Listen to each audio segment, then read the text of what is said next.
It's been a while since I've made a video about this generator. You obviously recognize it, and as you can see, some of the stickers are coming off of it, but this is our Predator 3500 inverter generator. A lot of you have asked a lot of good questions about it since the last video we've made, and I'll get to some of those today, but the big thing we're after today is some maintenance, because I've been using it a lot this year.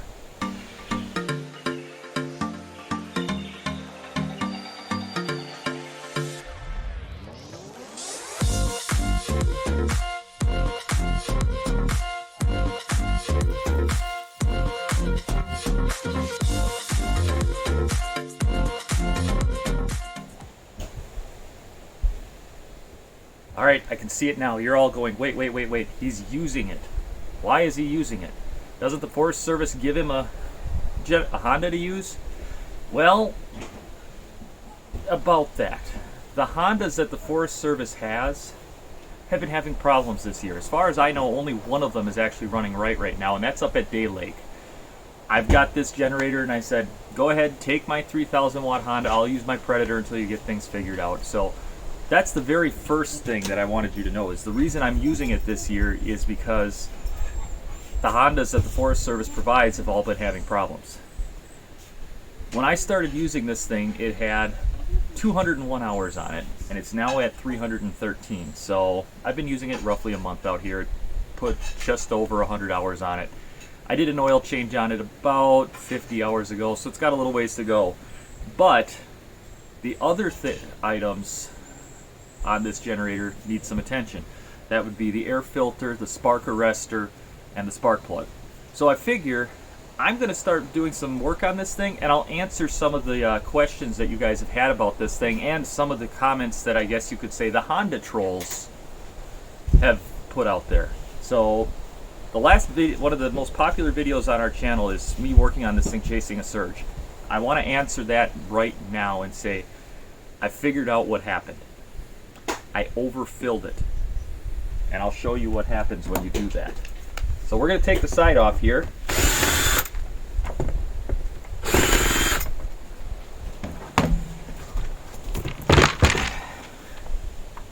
When you overfill this generator, excess fuel gets dumped into here. This is a charcoal canister, just like you have in your car. Excess fuel vapors then end up coming down into here, and this thing ends up running rich until the charcoal filter dries out. So first thing I've got for you, that especially if you've got one of these that's surging really bad, and I'm not talking a slight hunt where it's just kind of very light variation. Every inverter generator I have ever seen, the Hondas, the whole 9 yards, they do that because it's an electronically controlled throttle, and there's capacitors in here that drive the inverter to handle surges and stuff, that they charge up, they discharge, they charge up, discharge. So there's always going to be a slight hunt with a light load. And I want to specify a light load. In this case, 300 to 500 watts. We're talking, what, a sixth of this thing's capability? A 16th? So for it to have a very slight hunt there, I'm not worried about it. And I mean slight. You've got to be listening for it. The really bad surge that I was having, where it was whoa, that stopped once the charcoal canister cleared out. One other thing I did is I changed the spark plug, because I had been running a E3 plug, and I'm pretty sure that plug was the wrong plug. This thing came with a Bosch plug. I put that back in. The hunt got even less at that point. So I'm pretty sure the E3 plug I was running before is either bad, which I didn't see anything that would indicate that it's bad, or that it's the wrong plug. I still have a little more research to do there. So let's get started on the maintenance, and then we'll talk about some of the other things that I've learned about this generator along the way, and what my current thought of it is. First thing we're going to do, we're going to go after this air filter and get this clean. Now, I clean the air filter about every 50 hours, and it's not too hard to do. You pop this little latch down on the bottom here, and then there's a clip up here that you push out, and this pulls open, and there is just a foam type air filter in here. And you can see it's actually not too bad. It's a little oily. That's from the blow-by, from the running rich from overfilling it, stuff like that. And in here I've just got some soapy water with Dawn dish soap. So I'm going to just stick this in here and I'm going to get it good and wet and kind of rinse it out real good. And the reason I'm using Dawn is it's really good at breaking down oils and stuff like that. So you can see already it's getting considerably cleaner.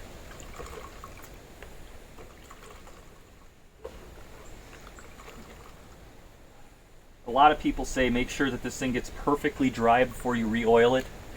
I tend not to worry about that because it's such a cheap foam that you can just squeeze it and it's practically dry at this point. So I'm going to kind of clean up this a little bit more, try and get a little bit more of this oil and discoloration out, and then what we're going to do is give it a very light coating of WD-40, which is a water displacer, so which is good because that'll deal with any of the water that's still in here. But being an oil, it'll also help the filter absorb some of the nasty stuff that this thing breathes. One thing I did want to mention, you'll notice, or at least maybe you did notice, I never drilled holes in the oil access door. Don't do that. Do not drill holes in the sides of this case, because when you do, you affect the airflow and you can actually burn out the inverter. Right down here, air gets sucked up over the inverter and forced over the engine. It's a forced air cool system. Don't mess with it. If your generator is surging, something is wrong, and it has nothing to do with the fact that it's starving for air. I've seen a couple of videos where people have actually changed the pilot jet to lean it out a little bit, and that seems to take care of it. So air filter's dry. I'm just going to kind of let it sit on the picnic table for a little bit, let the breeze blow over it to finish drying. Then we'll oil that up. Next step is going to be the spark arrestor. I can see it now. There's going to be people in the comments that say, why are you running a spark arrestor? Take that thing out and throw it away. No, I am not going to do that. And I'll tell you why. It's there for a reason. It is very, very dry out here. If this thing backfires and shoots out a spark without a spark arrestor and I set this forest on fire, guess who's got to pay for it? It's not worth the risk. If you keep it clean, and in this case I clean it every 75 hours or so, it's fine. There's no issues. Hopefully this thing isn't too hot. It's been sitting for a couple of hours. Alright, so this is a two-piece spark arrestor. First you've got this guy, and we're going to just kind of rinse him off in the dish soap as well. And then you got this. And in this case, actually, I'm going to say, I think I'd have to check my spreadsheet, but I think it's been like 82 or 88 hours since I cleaned this. This is still really clean. I'm going to show you this. You can actually still see through it really well.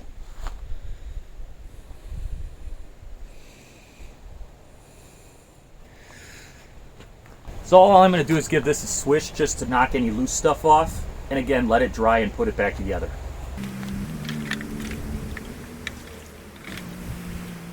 Wipe that off with a little paper towel and it'll be just fine.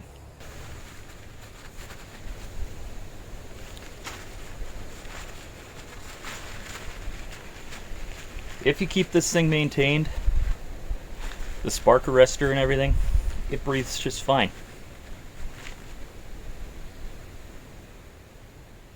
So we'll let that dry a little bit. We'll wipe this guy off a little bit. Oh yeah, look at that. Hardly any carbon chunks in there at all.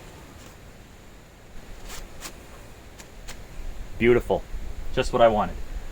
Alright, last thing on the list is the spark plug. I'm going to grab my spark plug tool and we'll pull that plug out and check it out. It's been, again, about 80 hours since I put it in. That's got a, I believe it's 100-hour service interval, but as long as I'm at it, I might as well take care of it.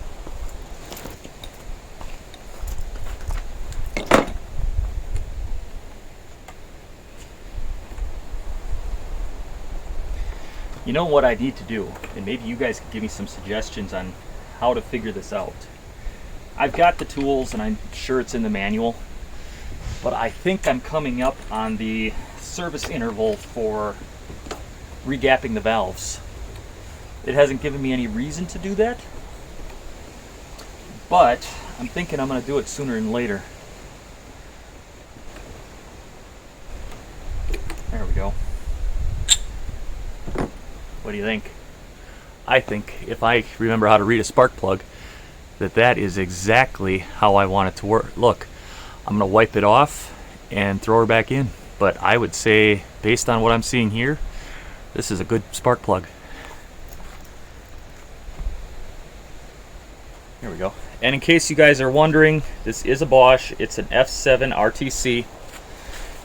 So these came with torches of that same model number. I'm pretty sure it's just Bosch made this. But it's been a good plug. It's been running good, getting good fuel economy. I don't see the reason to change it. I went with the E3 originally because, well, that was common knowledge that, hey, those torch spark plugs are junk. And from what I've seen, they are. But this is a Bosch. You can see, Bosch. If it ain't broke, don't fix it.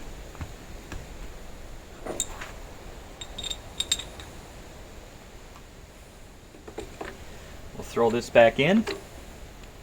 We'll check the oil, which I have checked it a couple times since I did the oil change 50 some hours ago, but never hurts to check it again. This oil change is just an O'Reilly Auto conventional 10W30 APISP, so it's a synthetic blend oil. I don't see the point in running a full synthetic or an expensive, Mobil 1 or anything like that in here, because it gets dumped so fast. 100 hours when you're using this thing 4 to 5 hours a day, and yes, lately that's what it's been. That goes fast. You might be asking, why are you changing it so often or running it so often? Well, when I go to Moose Lake, the dogs have to stay here. So I leave the generator run so that the fans in the camper can be running. Partially for their comfort, but also to deaden out any noises from outside the camper. And the reason that's important is Liberty will sing the songs of her people if she can hear anything going on outside. So that's usually 2 hours, roughly a little over half an hour.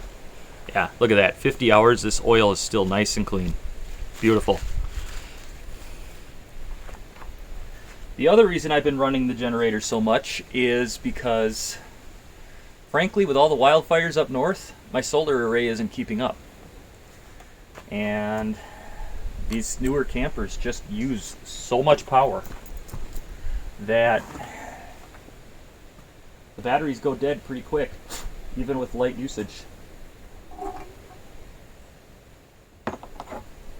Get things put back together here.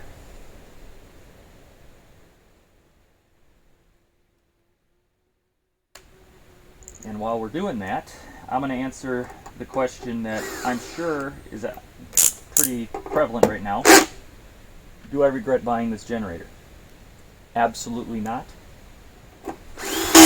I wish this was the third generation instead of the second generation, because the third generation has a fuel gauge on top of it. But otherwise, this generator has performed admirably. It's run the camper's air conditioner in 90 plus degrees without missing a beat. It's fuel efficient. It's quiet. I had a guest the other day come up to me while I was, and ask if we had power on this site. Because I had it was a warmer day, so I had the air conditioner on for the dogs while I was at Moose Lake, and they had come to ask me a question while I was at Moose Lake, and obviously I wasn't here. So when they saw that I was back, they said, well, we had heard your air conditioner running, but we didn't hear a generator. I was running this, and it was actually just strapped to the tongue of the trailer. I don't know how they missed it, because it was right there out in the open. I mean, I don't get it, but they didn't see it. They didn't hear it. So, do I regret buying this? Not one bit. Do I wish it was a slightly newer one? Yeah, I do. But really the only thing that I wish it had is a gas gauge. And I just have gotten into the routine of when I shut it down, I top it off. I just keep it full. So I ran it this morning when I went to Moose Lake, and when I'm done doing this light service on it, I'm going to top it off. That way it's full. Because there is no gas gauge. But if it's full, I know even running the air, I can get 6 to 8 hours of runtime. Especially with this air conditioner, because it cycles everything, including the fan, on and off. So it's not 100% duty cycle. I'm going to grab the WD-40 and spray down this filter, put it in, and then we'll be done. And I'll be back with my final thoughts.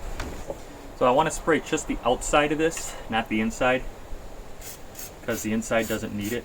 And again, I'm just going for a real light layer to help it catch dirt, debris, stuff like that. And this is the maintenance routine I do on this thing, as needed by my tracking of maintenance with my spreadsheet. And obviously it's working with how clean that oil was.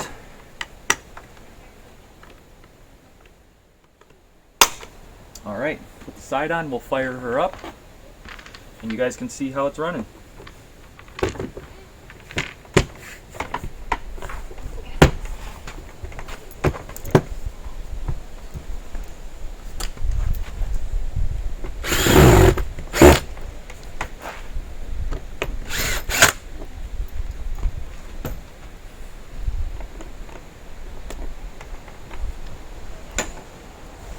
Alright, moment of truth, here we go. It's probably warm enough that it doesn't need to choke yet, so we'll try that.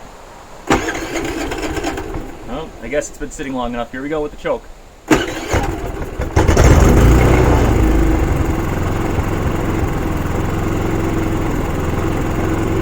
No load, no hunt.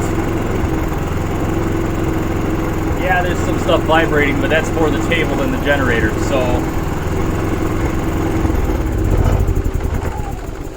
I think it's safe to say that this thing is still purring like a kitten. It's 313 hours on it. And I know I'm gonna see it. I'm gonna see it in the comments. Oh, I've got a Honda with 3,000 hours on it. Great. Willing to bet your Honda's more like 10 or 15 years old. This is only 3 years old. Give me a little time to catch up. So I hope I answered your questions. If I didn't, please leave a comment down below. Let me know if I did something that you don't understand or you think I could do better. Let me know in the comments. Don't forget to ring the bell, subscribe, give me a thumbs up, and we'll see you guys later. I've got a couple other videos coming that I think you'll enjoy. Take care. Stay safe. Bye-bye.